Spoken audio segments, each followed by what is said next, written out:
Main को इस्लाम में एक मैरिज का क्यों नहीं मिला, और वुमेन को इन्फीरियर, जिस तरह गवाही में एक मर्द के बराबर दो औरतें हैं, तो ऐसा क्यों? एक सवाल में, दोनों में से एक। पहला सवाल दो, दूसरा सवाल। पहले बता दें। पहला सवाल, मैंने सवाल पूछा कि इस्लाम मजहब में मर्द को एक से ज्यादा शादी करने की इजाजत क्यों है, तो ये सवाल था ना।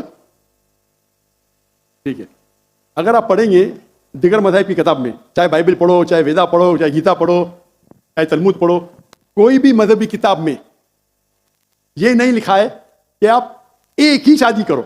सिर्फ कुरान में लिखा है। कुरान के अलावा आप कोई भी मजहबी किताब पढ़ो, चाहे बाइबल हो, चाहे वेदा हो, चाहे भगवत गीता हो, चाहे उपनिषद हो, चाहे तलमुद हो, कुरान के अलावा कोई भी किताब में नहीं लिखा है कि आप सिर्फ एक शादी कर सकते। कुरान में लिखा है सूरह निसा में, सूरह नंबर 4 आयत नंबर 3 में, कि कहते हैं कि आप अपनी पसंद के बीवी कर सकते, चाहे 2, 3 या 4, लेकिन अगर आप उनमें अदल नहीं कर सकते, if you can not do justice, आप सिर्फ एक शादी कर सकते। तो ये लफ्ज सिर्फ एक शादी कुरान के अलावा कोई भी मजहबी किताब में नहीं है। लोग को गलतफहमी है कि बाइबल में लिखा है शादी करो। मैंने बाइबल पढ़ चुका हूं, कहानी लिखेला है, भगवत गीता में कहानी लिखेला है। ये तो इंसान के बनाए हुए कानून है। क्या इंडिया में marriage act, Hindu marriage act 1954 में लिखा हुआ है कि आप एक शादी कर सकते? ये चर्च कहता है, अब बाइबल में दिखाओ। मैं तो बाइबल कई बार पढ़ चुका हूं, किधर नहीं लिखा हुआ है कि आप एक शादी करो। कुरान में लिखा है सूरह निसा, सूरह नंबर 4 आयत नंबर 3 में, आप अपनी मनपसंद खवातीन से शादी कर सकते, चाहे 2 हो, 3 हो या 4 हो, लेकिन आप उनके दरमियान अदल नहीं कर सकते, तो सिर्फ एक।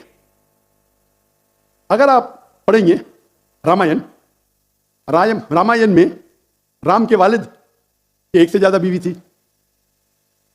आप अगर महाभारत पढ़ेंगे तो कृष्ण की कितनी बीवियां थे? 4, 8, 10, 16,108। श्री कृष्ण के महाभारत में 16,108 बीवियां थे। आप बाइबल पढ़ेंगे तो इब्राहिम अलैहिस्सलाम की 3 बीवी थी, सुलेमान अलैहिस्सलाम की 700 बीवी थी। तो इस्लाम क्यों इजाजत देता है कि मर्द एक से ज्यादा बीवी कर सकता है? आमतौर पे आप देखेंगे मर्द और औरत जो पैदाइश होती है, main and female, approximately same है। लेकिन आज की मेडिकल साइंस ये कहती है कि लड़कियां में ज्यादा कुव्वत है जर्म्स और डिजीजेस का मुकाबला करना बनिस्बत लड़कों में।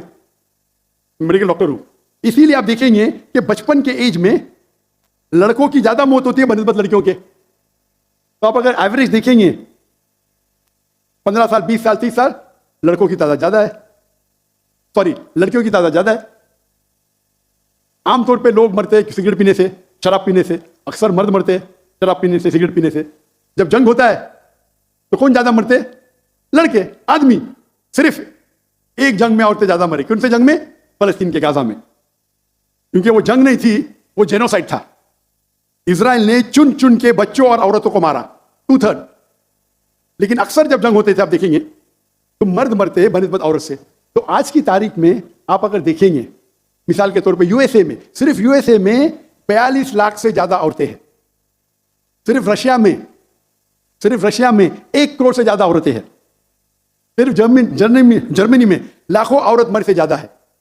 तो अगर आप देखेंगे दुनिया में औरतों की तादाद मर्द से ज्यादा है। मान लो मैं आपकी बात मानूंगा कि एक मर्द एक औरत से शादी करना चाहिए, और अगर यूएसए में हर मर्द ने एक औरत से शादी की, फिर भी 42 लाख औरतें होंगी जिनको शादी के लिए मर्द नहीं मिलेंगे। 42 लाख। आप सोचो, अगर एक खातून को कोई, हर मर्द एक औरत शादी करता है, तो 42 लाख खवातीन को शादी करने के लिए मर्द नहीं मिलेंगे। तो क्या ऑप्शन है उनके लिए? 2 ऑप्शन है। चाहे पहला ऑप्शन है कि वो ऐसे मर्द से शादी करे जिसकी बीवी ऑलरेडी है, या वो बाजारी औरत बन जाए। बाजारी औरत, इतना सख्त लफ्ज। मैं इंग्लिश में बोलता हूं पब्लिक प्रॉपर्टी। लोग एतराज लेते, मैं कहता हूं इससे अच्छा लफ्ज मेरे पास है नहीं। तो आप कोई भी एक अच्छी खातून को पूछेंगे, अगर आपको शादी के लिए कोई मर्द ऐसा नहीं मिल रहा जिसके पास कोई बीवी नहीं है, और 2 ऑप्शन आपके पास है, ऐसे मर्द से शादी करो जो जिसकी शादी हो चुकी है, या आप बाजारी औरत बनो, कोई भी अच्छी औरत ये कहेंगी कि मुझे पहला ऑप्शन प्रेफर्ड है। और कई वजह है इस्लाम में कि क्यों मर्द को एक से ज्यादा बीवी की इजाजत दी गई। हो सकता है कि उसके बीवी को कोई बच्चे नहीं होते, तो क्या ऑप्शन है? पहली बीवी को तलाक दो और नई बीवी करो, या पहली बीवी को अपने साथ रखो, उसकी कोई गलती नहीं है, और दूसरी बीवी करो, बच्चे पैदा करो। हो सकता है कि आपके बीवी में ऐसी कोई बीमारी है जो शोहर को वो सेटिस्फाई नहीं कर सकी तो क्या करेंगे? तलाक देके नहीं शादी करना, पहली बीवी को रखो और दूसरी बीवी से शादी करो और दोनों को बराबर राइट्स दो, इक्वल राइट्स। तो कई वजह है इस्लाम में, इसीलिए इस्लाम में मर्द को एक से ज्यादा बीवी करने की इजाजत है। मेरी एक तकरीर है जिसका टॉपिक है वुमेन्स राइट्स इन इस्लाम, अगर वो आप देखेंगे उसमें आपको इसका भी जवाब डिटेल में मिलेगा और जो दूसरा सवाल करे थे उसका भी जवाब मिलेगा। आखिर दावाना अल्हम्दुलिल्लाह रब्बिल आलमीन। जज़ाकल्लाह डॉक्टर साहब, बहुत बहुत शुक्रिया। हाफिज़ उसामा नूरानी साहब से दरखास्त करूंगा कि वो स्टेज के ऊपर तशरीफ ले आएँ। तमाम हज़रात के लिए पीछे खाना सर्व कर दिया गया है, आप लोगों से दरखास्त है खाने की तरफ तशरीफ ले जाइए। फर्स्ट रो वाले हज़रात जो हैं वो तशरीफ रखें, प्रोटोकॉल वाले इंशाल्लाह उनको अलग लेके जाएंगे। बहुत शुक्रिया आपका।